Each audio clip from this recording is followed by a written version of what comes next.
Welcome. If you want to record sounds in your Nokia 8.1, for the first you have to go for the Play Store, then tap on the search pool and type here recorder. You can get one of this application, and maybe I will go for this one. Click install, and now just wait.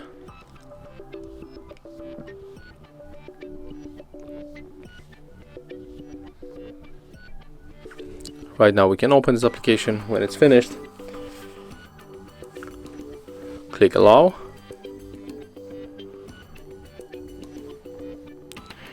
And right now just press the button to start the record. And right now the smartphone is recording sounds. And if you want to finish, you have to click it one more time.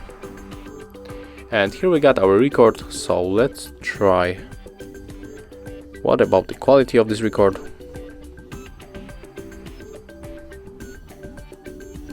Oh, sorry.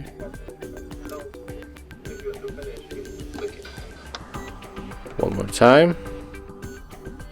And right now the smartphone is recording sounds. And if you want to finish, you have to click it. Okay, so I think it's pretty cool. And that's how you can record sounds in your Nokia smartphone. Thank you guys for watching. Leave thumbs ups, comments and subscribe to our channel. See ya!